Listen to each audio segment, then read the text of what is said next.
What up, YouTube? Right here in the Mojave Desert, and around me is nothing but roads, desert, and the mountains right over there. And we're headed from Los Angeles, California to Las Vegas, and then we're going to Area 51 tomorrow. So I'm gonna take you guys with me. Obviously we're riding throughout the desert, so I made sure that I'm loaded up with waters. Now this is 3 full packs of waters. Now I have watched plenty of survival videos and shit like that where people accidentally get lost and they die because they don't have water. Well, we're not gonna get lost, that's number one, and we're definitely not gonna run out of water, that's two. But yeah, here we are, man, and it's literally super hot. Like, you know, Southern California, it cools down at night and also sometimes during the day due to the colder air that flows out from the Pacific into the land. But the deeper you go inland here in Nevada, which I think we just crossed into Nevada, I'm about an hour, 20-minute out from Vegas, it gets hot, man. It gets really hot. There's nothing to stop the heat. It's just in the air. It's the desert, man. We're here in the Mojave Desert. Look here, man. We're in the USA, the homeland. Like I said, it's nothing but desert here. It's me, it's the Toyota, and it's the desert. So let's go to Vegas, and let's go to Area 51 tomorrow. I got me a cheap hotel to stay in for the night. And maybe we can get, like, I don't know, something to eat in Vegas and keep it pushing, so let's go. Well, as many know, as most people know, I would assume, stop sign, fuck it. There's nobody here to give me a ticket, we're out. So as I would say almost everybody knows, or most people know that have ever heard of Area 51. It's a American military base, but it has so much mystery around it. And I would assume that the president can go, but you know what? I don't even know. I think Trump has mentioned it once or twice, President Trump. I don't think I have heard Biden ever mention it. Or President Obama might have mentioned it. But Area 51, it's one of those things. It's like the Bermuda Triangle. It's like one of those like crazy mysteries, you know. And obviously we can't go in Area 51, but I just want to talk to people. You know, it's so funny because the actual highway of Area 51 is called Extraterrestrial Highway, and you have like a little alien village, like little like extraterrestrial restaurants and the themes of Area 51. And I don't know, man, I love it. Like we're on the way. We're already a 4-hour drive into Cali, out of Cali into Nevada. It's about a 4-hour, 5-hour drive to Vegas. But the cool thing about it, you know, is that there's so much mystery around Area 51, and like I've watched so many videos on Area 51, and I'm finally going. And I actually I heard that things are happening there. I don't want to say too much, but things are happening at Area 51 right now, with China and North Korea and Russia and President Xi and Kim Jong-un and President Putin that all just met up. I think it was 2 days ago for the parade of China for World War II, which they actually forgot to appreciate the United States for helping China with their victory. With all of that going on, Area 51 is kind of getting its hype back because it is one of those places where a lot of special military weapons of the US get built, and I don't know if I believe in the whole alien thing with Area 51, but it could be the case. However, whatever, we're going. I'm trying to see those white SUVs that are in the desert lands, and this is 2025, so right, man, we're about 2 hours later, and I'm here in Las Vegas. Behind me you have the Flamingo Hotel, and honestly this is a good place for me to come and stay when I come to Vegas. It's pretty cheap, and I like to stay there, man. And behind me you have some of the Las Vegas craziness. Let's see what we have here. Las Vegas, this is a crazy fucking place, I'm not gonna lie.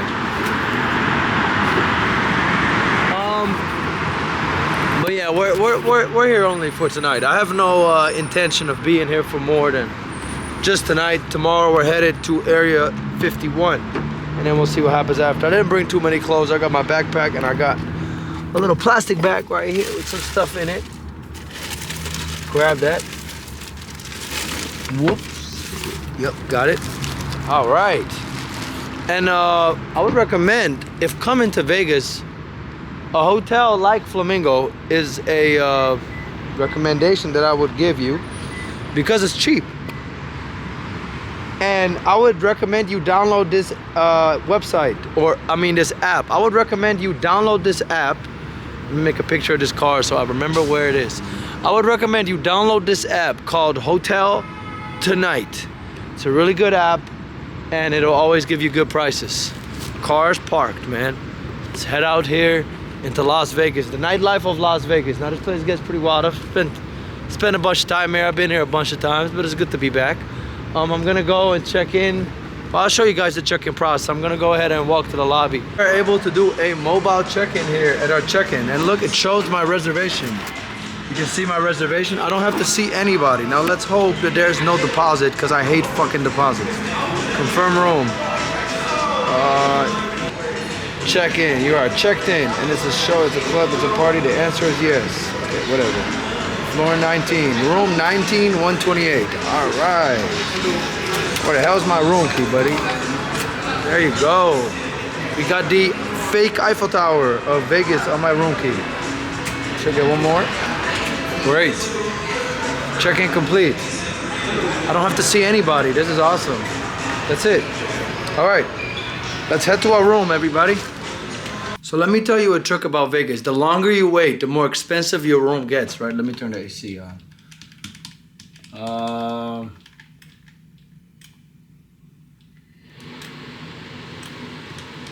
So the longer you wait, the more expensive it gets. What I mean by that is like, you want to book early. So you want to book around 1 p.m., 2 p.m., 11 a.m. That's when you want to book your room. Because if you wait too long, at nighttime, the prices go up crazy.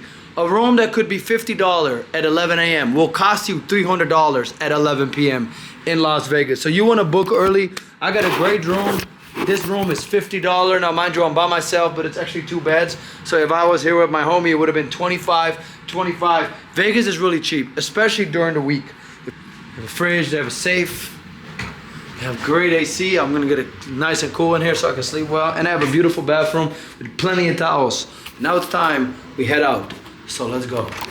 Here we are, man, in this desert retreat, Las Vegas. Look at these streets.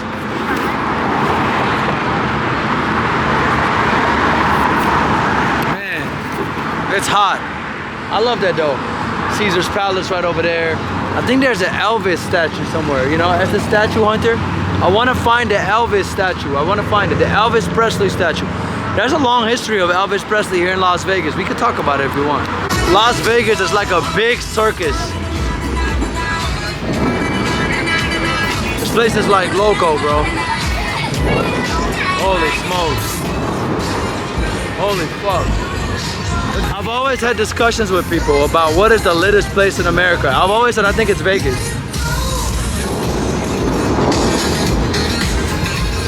So much going on at the same time. Here's somebody in a hospital bed. And here, there's some guy that's like being arrested or something like that. I don't want to interrupt their work, but look, some guy's being arrested. Like, I love America because you can actually record these things in America. That's so great about the US. I got you. Can I go right here? I got you. You want to get the frame? All good. I'm already going. Enjoy your day, bro. Yes, sir. Do your thing. America, man. There's an ambulance. I just want to show like the chaos of Vegas. Like there's no place in America as crazy as Vegas, bro. Like, all right, I'm gonna turn around and it's gonna be street view. 3, 2, 1, go.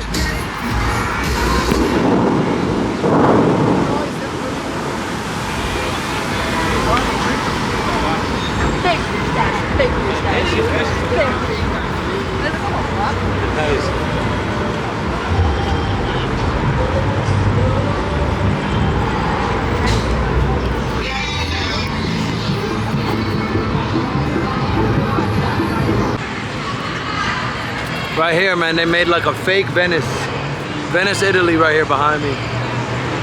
Here in Las Vegas, look at him.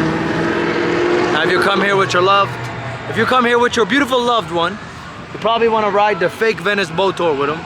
I recommend you do it. What is it, maybe $50, maybe $100, I don't know. You might want to do it though. The fake Venice boat tour, there it is. Looks pretty cool though. They made that. Vegas really did a good job faking everything. So I'm out of the bustling area of Vegas. This is not the Strip. This is the Westgate Hotel. And you might wonder, why am I here at this random Westgate Hotel away from the Las Vegas Strip where you have all of the craziness and all of the nutsness that you've seen earlier? Well, it's because here at the Westgate, they have a big statue of the American legend. And when I say the American legend, I mean Elvis Presley, the king of rock and roll. So, really cool to see here the Elvis memorabilia. What can you tell me about this? I can tell you that on December 12th, 1976, when I was 13 years old, Elvis's last Las Vegas performance, I sat right there. That's you? No. Oh, but you said... That's where I sat. Oh, on his last ever performance. His last Vegas performance ever. Oh my God. And then he never made it back for the following year. Yeah, he died in his but he was living here for a long time, right? Or when he stayed here, he'd stay at the top floor, the 30th floor, underneath the sign. Is that room still available? It's been remodeled. I was just in it last night. Wow. But they remodeled it so it doesn't look the same, and then they expanded it, so now there's 3 rooms. Yeah. But it's about 5,000 to 6,000 square feet. Is there any Elvis theme going on in there? They have a few things. It's a different decor. That center one was when they were building the hotel. Okay. That picture to the left was taken in the hallways. And here you got it, the Elvis statue. Elvis, the king of Las Vegas, an 8-year exclusive run in the Las Vegas Hilton showroom. 837 sold out performances. Bro, you know how many that is? 837 sold out performances.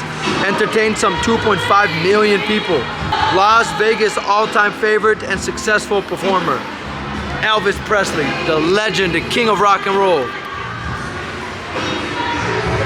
And then again, man, that is American culture. This guy carried the American culture of rock and roll music throughout the world. You find a statue right here in Las Vegas. Something about Elvis Presley that a lot of people don't know is that his manager was actually Dutch. And I was born in the Netherlands. I'm Dutch and I'm American too. I'm an American citizen, so I'm a Dutch and American citizen. And his manager called himself Tom Parker, but that's not his real name. His real name is Andreas Cornelis van Kuik, which is a very Dutch name. And he was from Breda, the Netherlands. It's a place I've been a few times in the Netherlands. It's still around, the place still exists. And that's where he was from. And he came to America in the 1900s on a, I think it was a container ship or some type of ship. And he illegally migrated here to the United States. And he, like I said, I don't think he ever became legal. I think he was illegal for his entire life. He stowed away on a ship when he was about 20 from the Netherlands to the United States. And many people just don't even know that the manager of the king of rock and roll, all-time superstar from Las Vegas, was the manager of fucking Elvis Presley was Dutch. He was from the Netherlands, and that's something that a lot of people don't know. And I was very surprised when I found out. I think I found out about 2 years ago or something when I watched a movie about Elvis Presley where they kind of had a German accent for him, which didn't make sense. He's Dutch. It's a completely different accent. If you know, you know. And Parker never officially became a American citizen. He stayed a Dutch citizen for his entire life. I don't think he's ever went back. I don't think he's ever left. He came here when he was 20. He's never went back to the Netherlands. And believe it or not, they say that there was some type of unsolved murder right as he left. And they still think that he murdered somebody in the Netherlands, but it's not proven that it was him. But it was suspiciously happening as he left. Elvis was serving in the army. He was forced to do military service. And when he was doing military service, he was in Germany. And one day he traveled to the Netherlands to deliver a letter from his Dutch manager that was here in the United States while he was over there in the Netherlands, to deliver the letter to his family. And there's a lot of different people that said that they've seen him and that he was there and he came and left. And it was very rare because Elvis hasn't really went many countries, but they say he went to the Netherlands. But yeah, Elvis initially loved coming to Las Vegas. When Elvis first came to Las Vegas, it was amazing to him. He loved the craziness that I showed you, because it's always been that way. The craziness I showed you earlier, he loved it. He was living right there on top. He was girls every other day. He was happy. But you know, as you're performing twice a night, it starts becoming a lot. something that a lot of people also don't talk about is that it was actually his manager, Tom Parker, that kind of invented merchandising, because he was the first one in the music industry that took merchandise to an extremely new level. Of Elvis Presley hats, Elvis Presley books, pencil. Like, he literally put Elvis Presley on every item you could think of and started selling it. And it was revolutionary because nobody was doing it in the music industry. Nowadays, everybody is selling merchandise. But it was the Dutchman, Tom Cornell Parker, although his name is very demonized, and it's said that he has lived his last days out. He would have lived his last days out here in Las Vegas and would occasionally be seen at the slot machines. He actually never returned to the Netherlands. He never went back. He lived and died for a long time of his life here in Las Vegas, and his life was changed once he met Elvis Presley. Before that, he was actually, he didn't know what to do. He didn't have any money. He was living in poverty. I think he had joined the army. He didn't know what to do. He came to America looking for opportunity, and he went through a lot of shit. And eventually he found his way out, which was Elvis Presley.